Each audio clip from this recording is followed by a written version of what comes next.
Bienvenue à tous à cette dernière partie donc de notre émission Avis de la diaspora. Merci infiniment à tous de partager cette émission direction Côte d'Ivoire où c'est une année électorale. Les élections c'est dans 10 mois. Nous recevons pour vous chez vous l'un des soutiens donc du parti du PDCI RDA. Il est donc délégué général du PDCI RDA, Monsieur Conan, que nous avons le privilège de recevoir dans cette émission. Notons que nos portes sont ouvertes à tous les partis politiques puisque nous sommes la voix de la diaspora africaine. Nous allons décrypter donc l'actualité. Le souhait donc du président Alassane Dramane Ouattara est d'avoir donc une année des élections libres et transparentes. Et donc à l'issue donc des vœux du chef de l'État, le président estime qu'il est en bonne santé pour continuer et relever les défis qui s'étaient assignés. Alors que comprendre donc de cette assertion du président Alassane Dramane Ouattara? On va commencer ce tour avec donc Monsieur Conan Oswald que nous recevons depuis Washington. Oui, merci beaucoup pour ce thème, d'ailleurs, qui est véritablement important. Comme vous l'avez dit, l'année 2025 est une année électorale. Et c'est important donc d'analyser le climat voilà, actuel qui prévaut en Côte d'Ivoire. Et dans tous les pays, il y aura des élections. Donc, avant de répondre à cette question, je voudrais rendre hommage aux présidents successifs du PDCI RDA qui ont été également présidents de la Côte d'Ivoire. Donc, je veux rendre hommage au président Félix Houphouët-Boigny, qui a été le premier président du PDCI RDA, également président de la République de Côte d'Ivoire. Rendre hommage au président Henri Konan Bédié, qui a pris la suite du président Félix Houphouët-Boigny, donc en 93, et qui a également été président de la République de Côte d'Ivoire. Et enfin, saluer et remercier le président Tidiane Thiam, qui est l'actuel président du PDCI RDA, qui a été choisi par plus de 96% des congressistes.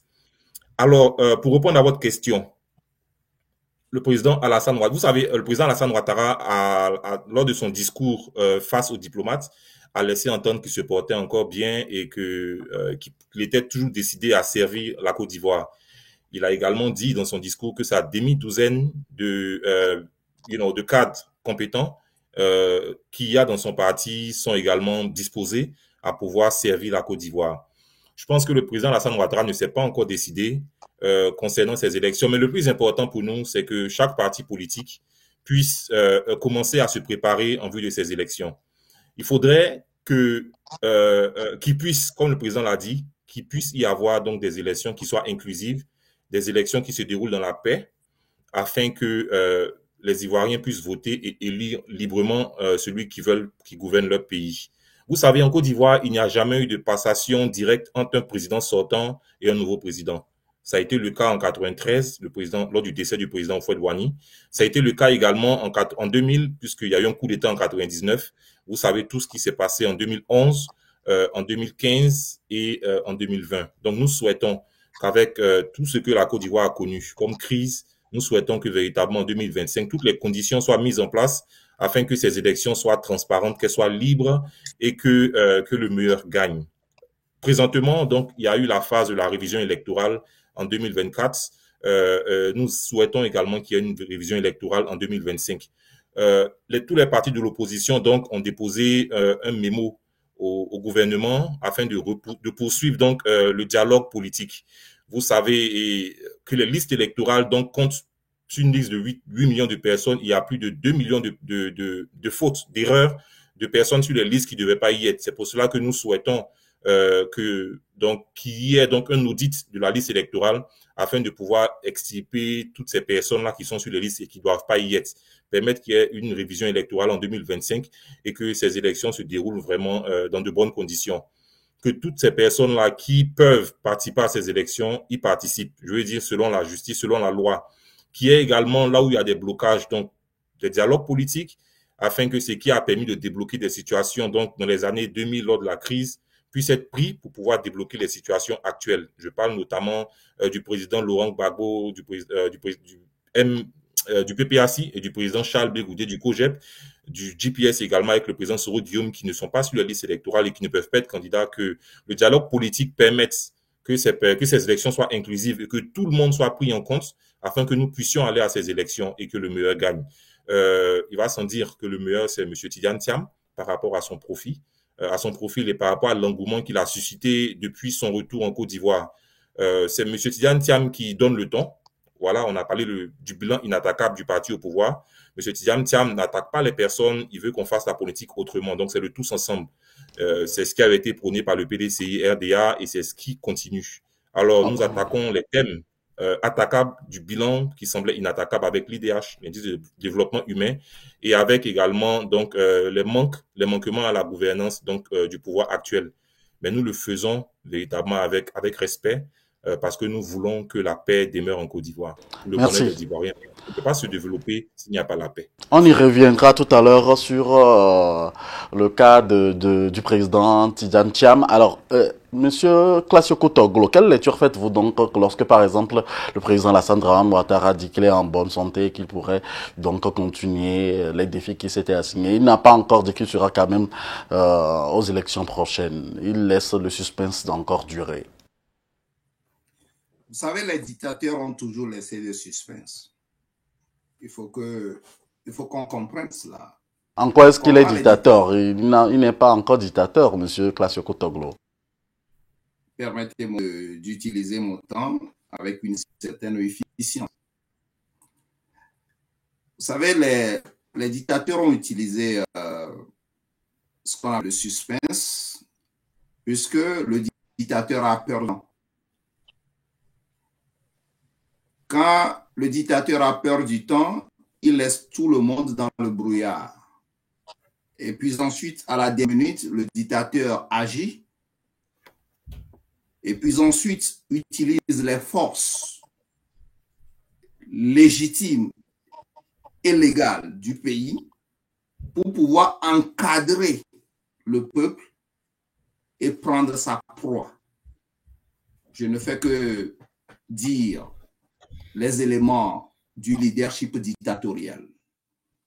C'est pour vous dire tout simplement que Alassane Ouattara n'est pas prêt pour lâcher le pouvoir. En écoutant bien sa sortie récente, Alassane Ouattara est dans une logique de tripatouiller les constitutions, de placer 2 mandats devant lui, et puis ensuite finir ces 2 mandats-là, avant de penser si un autre Ivoirien est aussi capable de diriger le pays comme il le dirige d'une manière machiavélique. Voilà le suspense qu'on a laissé en l'air. Pour ceux qui comprennent bien le type de leadership dictatorial, parmi les 12-13 types de leadership qui existent aujourd'hui, c'est comme ça que ce type-là opère. Bon, maintenant, les Ivoiriens qui sont déjà très intelligents et que l'on toujours salué des alliances intelligentes doivent comprendre et ne pas laisser quelqu'un les rouler encore dans la farine. Il va falloir que les Ivoiriens, parce que c'est le seul pays, bien sûr, qu'on félicite. Moi, je félicite bien certains travaux d'amélioration, d'aménagement du président Ouattara en Côte d'Ivoire. Travailleurs, on ne peut pas refuser cela. Mais l'éducation que moi j'ai reçue me dit qu'il n'y a pas un seul travailleur dans un pays, dans une république. C'est en se comparant qu'on gravit les échelons et puis ensuite on augmente les niveaux de développement.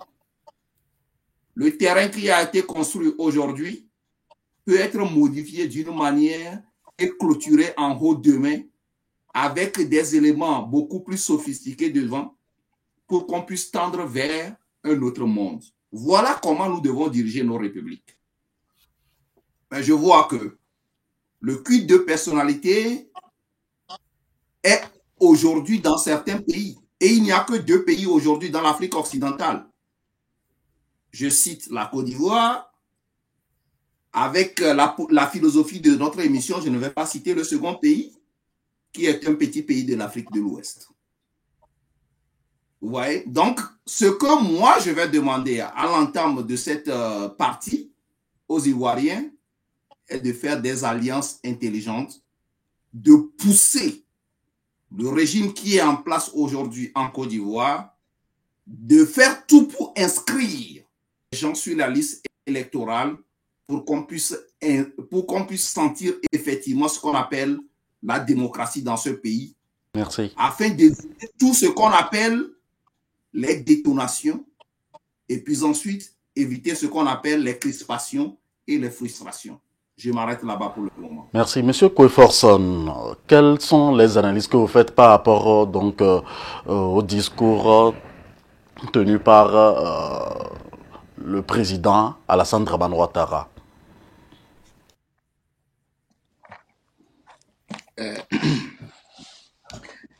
Ben c'est normal, c'est son droit. C'est son droit de faire un discours comme ça. La question que moi je reposerai à tous nos panélistes et aux téléspectateurs et téléspectatrices est de savoir pourquoi c'est seulement en Afrique que nous avons des problèmes d'élection. Pourquoi c'est toujours en Afrique que nous avons la question de la vérité des urnes à tous les niveaux donnés. Pourquoi?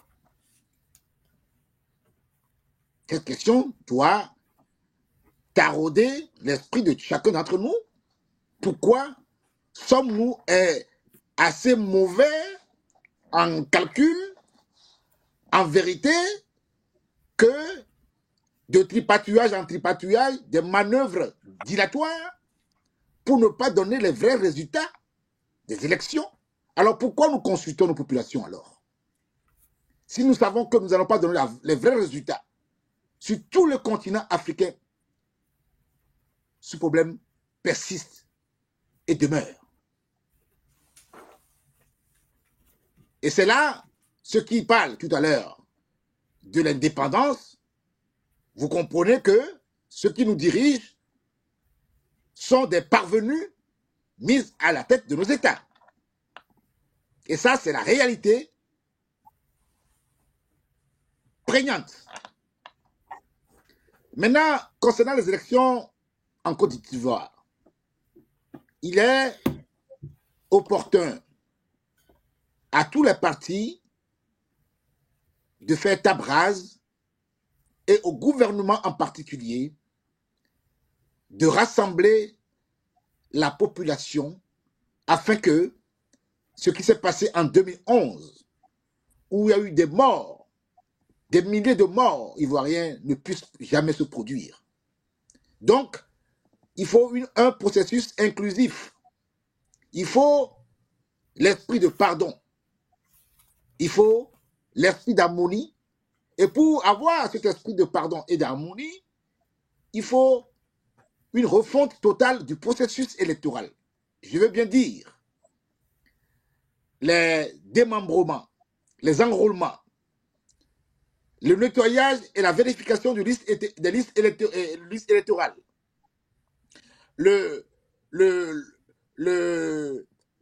la mise en œuvre d'une conférence entre les partis pour acter la non-violence et le bon déroulement des élections qui vont se produire cette année. Et que les résultats, je dis bien, les résultats soient proclamés bureau de vote par bureau de vote. Et que le concitoyen sache qui a gagné. On ne peut pas, dans ce 21e siècle, avec les nouvelles technologies de portable, tout ce qui est là en vogue, décider de couper l'Internet, décider de couper la connexion pour qu'on ne puisse pas avoir les vrais résultats et donner des résultats trafiqués, tripatouillés à la fin des élections. C'est pour cela que je passe ce message. Et à la Côte d'Ivoire, au président, aux autres présidents de la République, cette année, je l'ai tout à l'heure dit, c'est l'année de la lumière. Et je dis bien, personne ne peut être caché devant la lumière. Personne ne peut étouffer le soleil. Alors, en Côte d'Ivoire et ailleurs,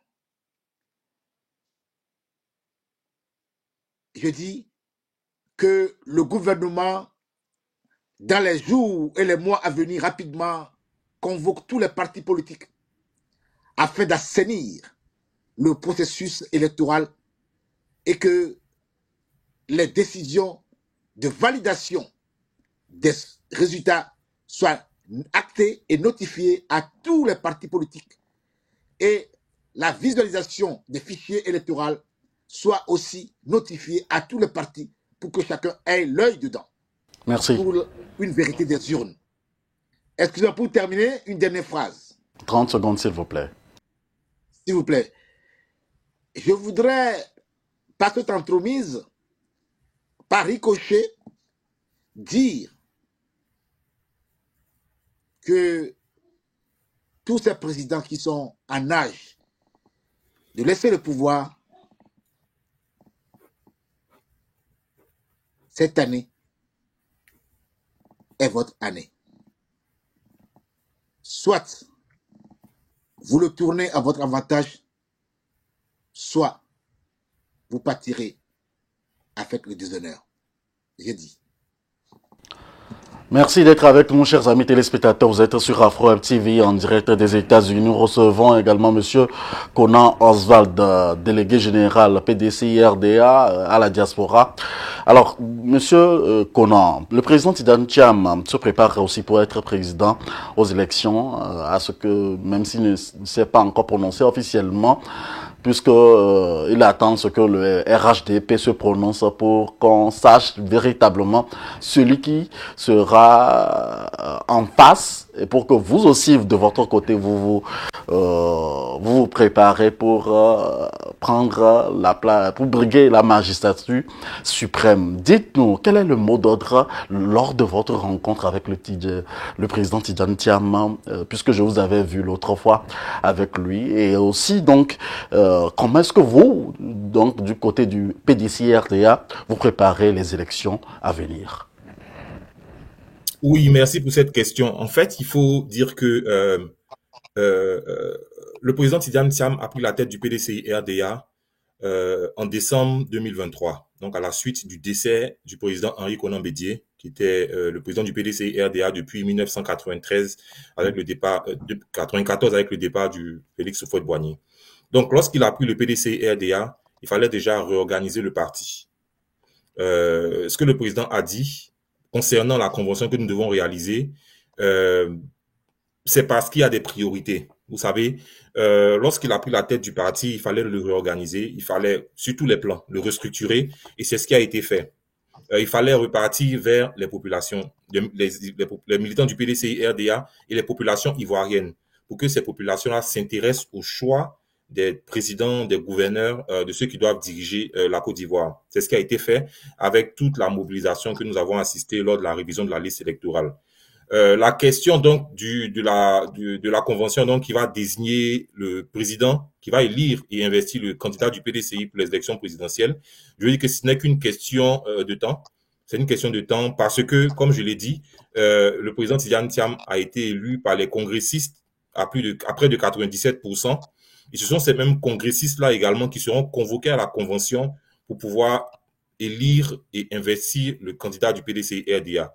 Le président nous a dit, ce qui fait remporter une victoire, ce sont les électeurs.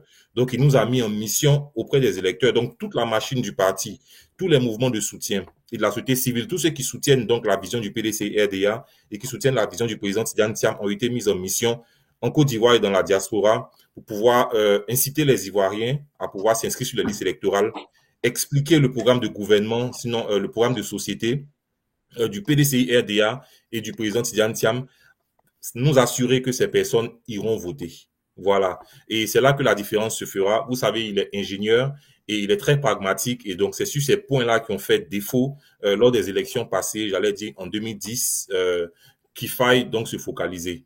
C'est véritablement le message qu'il nous a donné, la question de la convention, du choix du candidat. Je pense que c'est juste une question de temps. Il y a également des cadres du parti qui veulent être candidats. Donc, je pense que ça, c'est une preuve de la vitalité du parti, de la démocratie en interne, mais nous n'avons aucun doute que à ces élections, à cette convention-là, donc le président Tidiane Thiam soit investi comme candidat du PDCI-RDA pour affronter les candidats de l'opposition. Il y a un élément très important sur lequel je voudrais venir tout à l'heure. Il a été dit, voilà, les conditions pour qu'il y ait des élections transparentes en Côte d'Ivoire et qu'on n'ait pas une crise post-électorale comme on l'a connue en 2011 et en 2020. Alors, donc, c'est le dialogue politique. Déjà, pour le dialogue politique entre les partis politiques et le gouvernement, il faut dire que tous les partis de l'opposition donc sont déjà réunis en alliance.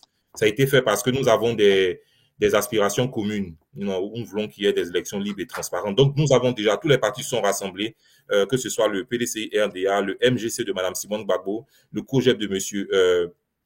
Charles Blé Goudé, le FPI de M. Afi N'Guessan, le PPAC du président Laurent Gbagbo et le GPS de M. Guillaume Soro, ainsi que tous les autres partis sont rassemblés, ont écrit un mémo, ils l'ont donné au gouvernement, nous demandons qu'il y ait donc ce dialogue politique-là qui puisse permettre de pouvoir discuter et nous assurer que ces élections soient libres et transparentes avec un audit de la liste électorale. Nous ne pourrons pas reformer la CEI, la commission électorale, parce que nous sommes à 8 mois des élections. Ça va demander de reporter les élections à des années à venir. Donc, nous pouvons au moins donc veiller à pouvoir faire que ces élections soient inclusives et que la liste électorale soit nettoyée avec un audit et que ces élections-là soient encadrées afin de pouvoir permettre aux Ivoiriens de choisir librement celui-là qui va gouverner après 2025. Qu'en est-il très rapidement donc de ces relations aujourd'hui avec Jean-Louis Billon qui est aussi en tournée donc en ce moment dans la diaspora africaine? Oui, disons que M. Jean-Louis Billon, un cadre du PDCI-RDA, il a été ministre pour le PDCI-RDA, il a également été élu, il est un élu du PDCI-RDA d'ailleurs. À Dabakala, il est député du département de Dabakala. Il a été également membre du secrétariat exécutif, donc en charge de la propagande au niveau du PDC-RDA, jusqu'à sa démission, voilà, cette année. Donc, il a depuis quelques années, avant, je pense depuis 2018, il avait déjà dit qu'il voulait être candidat aux élections de 2020.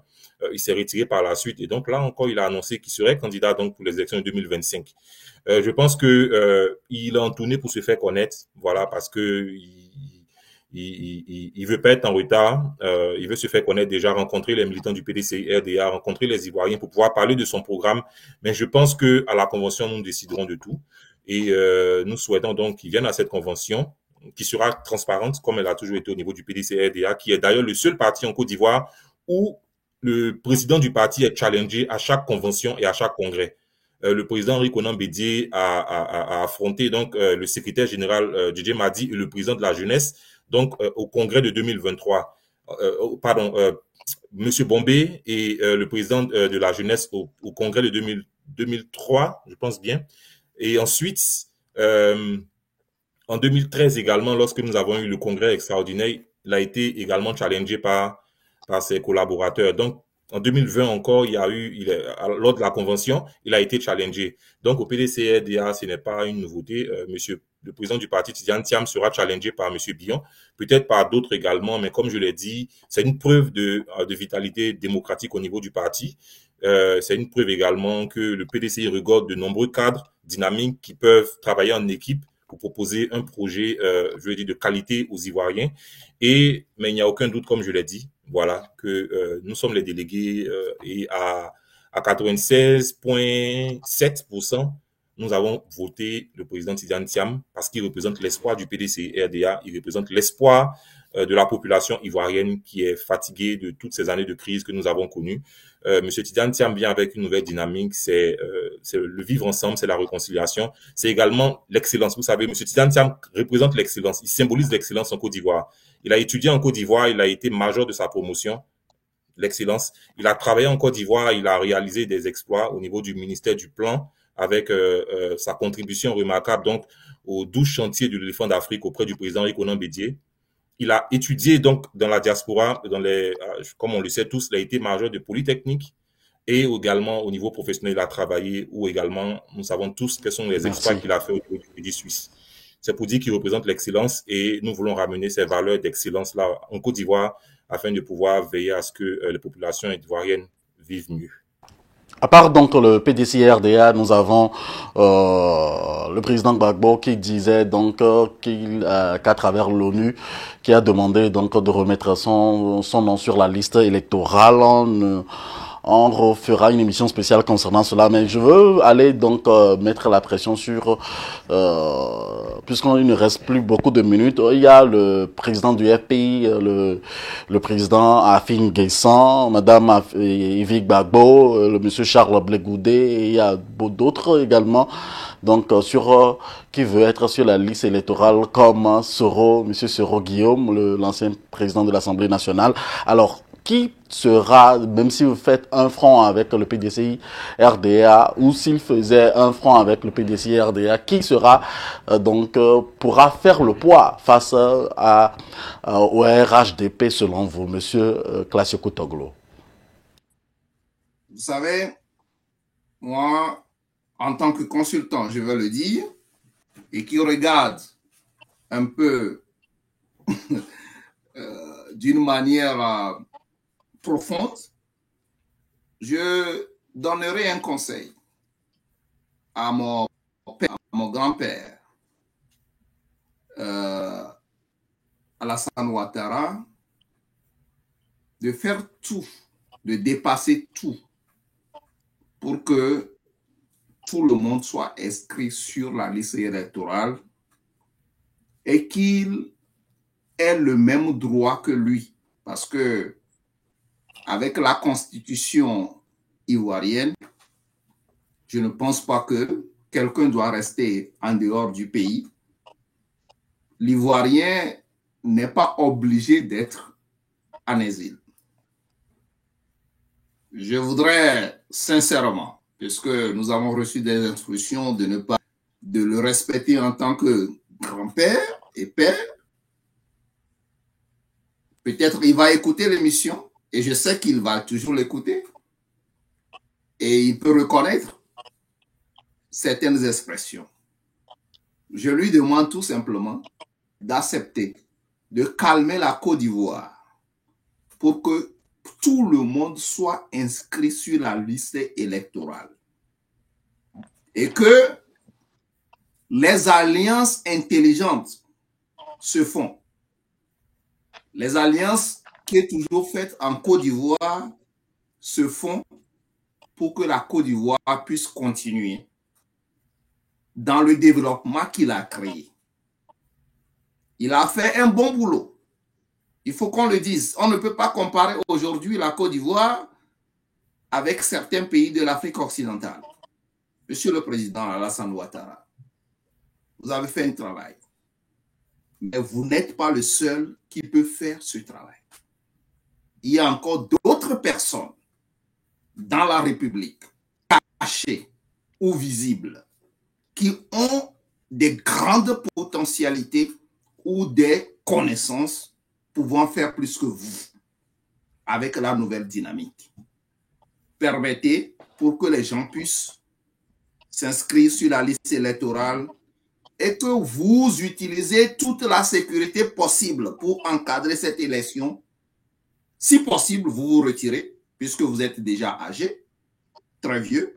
Même vos réflexions vont accompagner les autres qui vont venir pour que la Côte d'Ivoire puisse rester dans cette ligne-là que nous respectons aujourd'hui.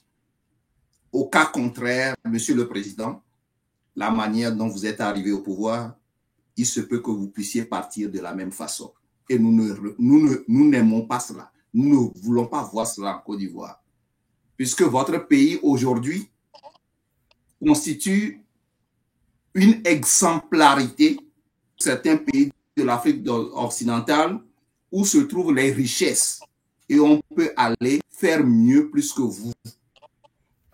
Voilà tout ce que moi je voudrais dire aux membres de RHDP, au président de la République de la Côte d'Ivoire, ses ministres, et puis ensuite tout le monde. À demi-mot, un grand mot. Je m'arrête là-bas.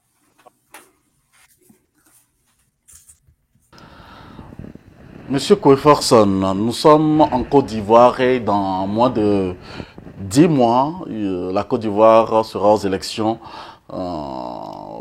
présidentielle, qui pourra faire face au président Alassane Dramane Ouattara? Moi, je n'ai pas de candidature à suggérer à qui que ce soit. Les Ivoiriens sont tellement si grands qu'ils peuvent faire leur choix. Ce que je pourrais dire aux élus de la nation ivoirienne, qui sont les députés,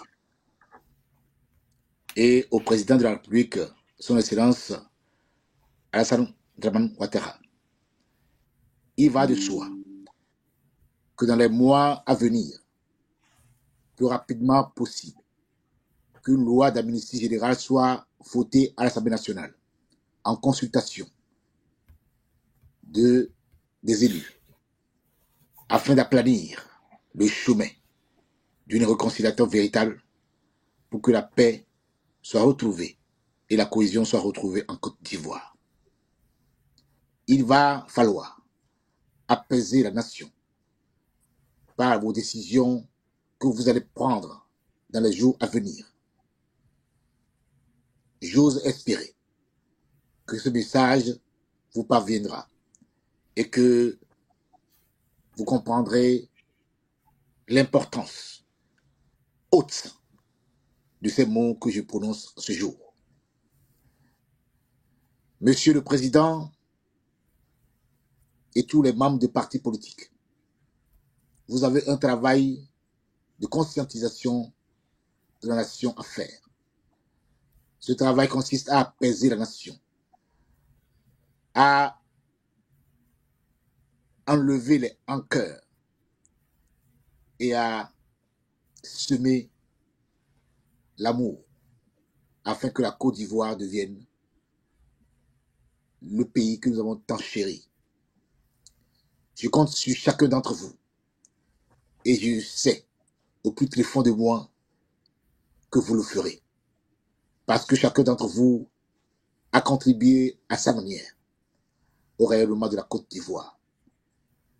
Vous avez fait 3 mandats et vous avez fait un beau travail. Et je continue de dire que vous êtes l'exemple et vous pouvez étonner et vous pouvez aussi changer les choses par votre sens haut de responsabilité. Quant au président Bion, je voulais lui faire ce message.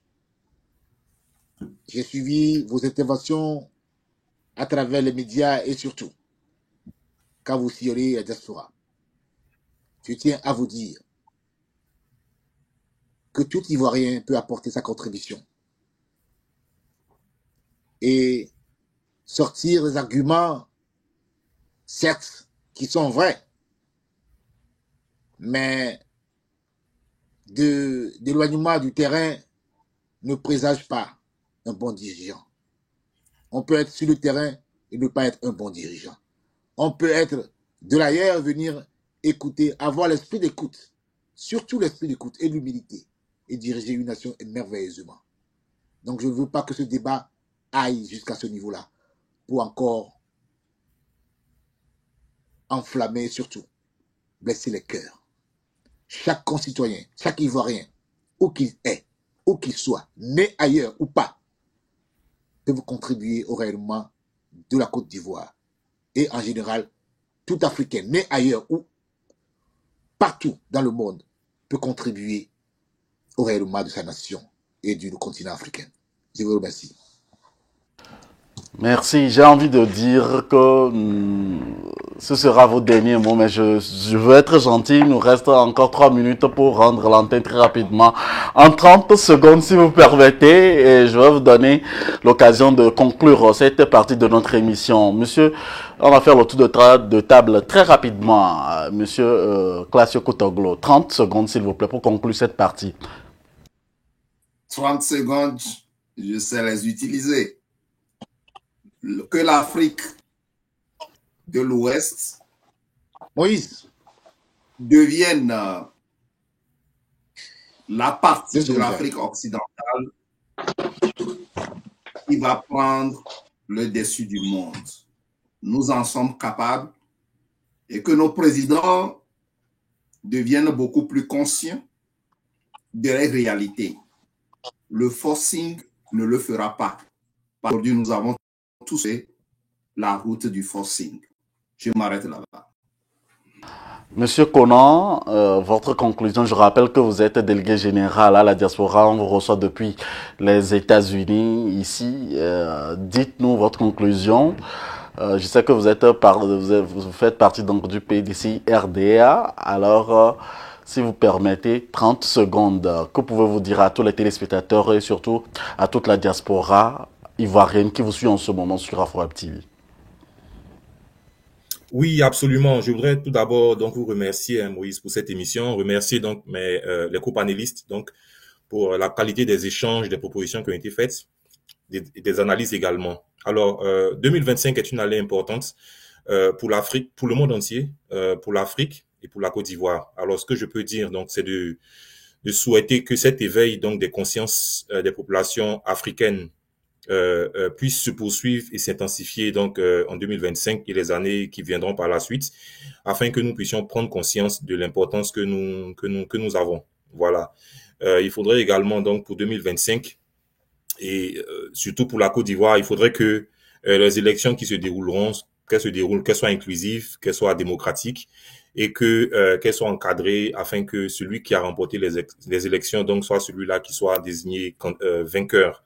Et pour la diaspora, je voudrais lancer un appel afin qu'on se mobilise tous pour apporter notre contribution donc au développement de nos nations africaines et pour la Côte d'Ivoire également, que la diaspora ivoirienne s'unisse parce que divisé, on ne peut jamais réussir. Donc que la diaspora s'unisse afin de pouvoir apporter sa contribution au développement de nos nations ivoiriennes. L'important, je pense pour 2025, ce soit que le capital humain soit mis au centre de tout ce qui sera fait par les gouvernants.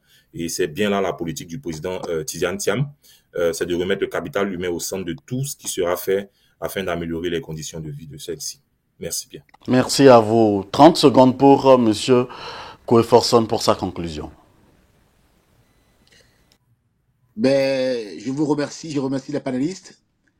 Et ce message s'adresse surtout aux dirigeants, à la jeunesse et aux femmes africaines, à nos mamans, à nos filles, à nos sœurs. Nous sommes dans une phase déterminante pour l'Afrique. Cette phase a besoin de l'amour que nous portons pour notre continent.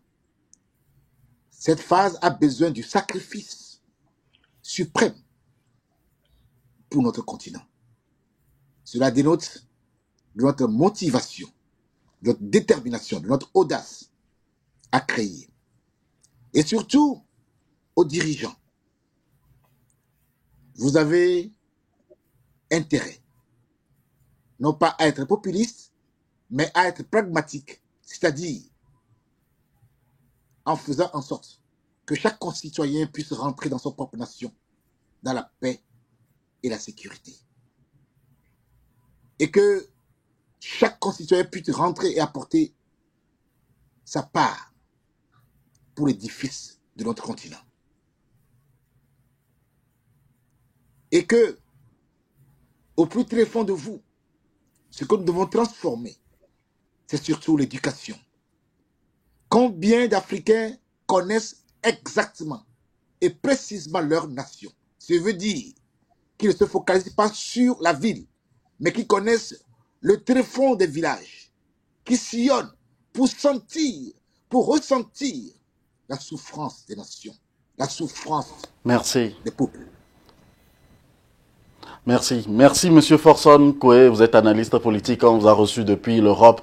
Monsieur Konan Oswald, vous êtes délégué général PDC RDA à Washington, D.C. Et nous espérons vous recevoir dans d'autres émissions pour le décryptage donc de l'actualité africaine. Monsieur, j'oublie un peu. Koutoglo Classio, merci infiniment. Vous êtes consultant politique. On se retrouve pour notre numéro avec le même plaisir sur la même antenne. Ciao, bye, que Dieu vous bénisse.